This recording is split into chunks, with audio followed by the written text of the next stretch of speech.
খেলা শুরু হবে, এই খেলাকে কেন্দ্র করে আমাদের সমাজে ব্যাপক উন্মাদনা দেখা যায়। এ বিষয়ে সমাজের যুবকদের প্রতি আপনার নাসিহা কামনা করছি। ফুটবল বিশ্বকাপ কিংবা ক্রিকেট বিশ্বকাপ বা এই জাতীয় যে ইভেন্ট বা টুর্নামেন্ট গুলো হয়ে থাকে, এগুলো জুয়ার আসর সেটি বলার অপেক্ষা রাখে না। যেগুলোকে আমরা নিছক বিনোদন হিসাবে গ্রহণ করছি, এগুলো বিশ্ব বেনিয়াদের অনেক বড় বড় বাণিজ্যের অংশ। ফলে আমরা মূলত সেই ব্যবসার টুল হিসাবে ব্যবহৃত হচ্ছি। আমাদেরকে ইসলাম শরিয়া সুস্থভাবে বেঁচে থাকার প্রয়োজনে বিনোদনের বহু পথ, বহু উপায় রেখেছে, সেগুলো আমাদের অবলম্বন করা উচিত। নবী করিম সাল্লাল্লাহু আলাইহি ওয়াসাল্লাম বলেছেন, মিন হুসনি ইসলামিল মারই তারকু মা লা ইয়ানি। একজন মুসলমান ইসলাম সুন্দর হবে তখনই যখন সে অনর্থক অহেতুক কাজ পরিহার করবে। কোরআনে কারিমে আল্লাহ তাআলা সফল মুমিন এবং জান্নাতুল ফেরদাউসের উপযুক্ত হবে যে সমস্ত মুমিনরা, তাদের বৈশিষ্ট্য বলতে গিয়ে সূরা মুমিনুনের শুরুতে বলেছেন, ওয়াল্লাযীনা হুম আনিল লাগবি মুআরিদুন, যারা লাগব বা অহেতুক অনর্থক কাজ থেকে বিরত থাকবে, বেঁচে থাকবে, এই মানুষগুলো জান্নাতুল ফেরদাউসের অধিবাসী হবে।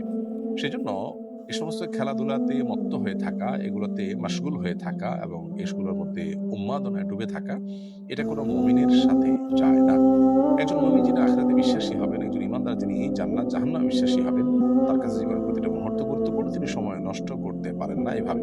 অন্তত বিনোদনের নামে আরেকজন খেলাধুলা করবে, সেখানে তার লাভ লস লিখিত আছে। এটার পেছনে বহু জুয়া, বহু হারাম বিষয় জড়িত আছে। এই খেলা দেখতে গিয়ে পর্দায় আপনাকে চোখের জেনায় লিপ্ত হতেই হবে। সেটা থেকে বেঁচে থাকার কোনো উপায় নেই। আপনি ইচ্ছাকৃত গুনাহে লিপ্ত হচ্ছেন প্ল্যান করে। আপনি জানেন এদিকে তাকালেই গুনাহ হবে। সেদিকে আপনি তাকাচ্ছেন, অথচ সেদিকে না তাকিয়ে আপনি পারেন।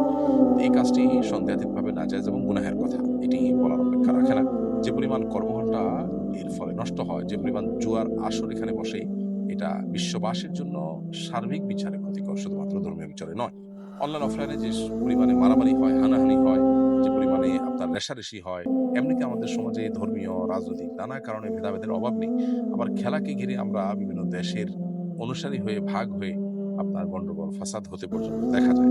অনেকে আত্মহত্যা করতে পর্যন্ত দেখা যায়। রাত জেগে খেলা দেখে। আমাদের সমাজে ধর্মীয়, রাজনৈতিক নানা কারণে ভেদাভেদের অভাব নেই। আবার খেলাকে ঘিরে আমরা বিভিন্ন দেশের অনুসারী হয়ে, ভাগ হয়ে আপনার গন্ডগোল ফাসাদ হতে পর্যন্ত দেখা যায়। অনেকে আত্মহত্যা করতে পর্যন্ত দেখা যায়। রাত জেগে খেলা দেখা এবং সা পর্যন্ত দেখা যায়। রাত জেগে খেলা দেখা এবং স্বাস্থ্য ঝুঁকি, পড়াশোনা নষ্ট হওয়া সহ বহুবিধ ক্ষতি ভোগ বা এই জাতীয় চেষ্টা করবেন, তিনি অনর্থক কাজে তার জীবন, যৌবন, সময় নষ্ট করবেন না। কারণ এগুলো সবগুলোর জন্য আল্লাহর কাছে জবাবদিহি আমাদের করতে হবে।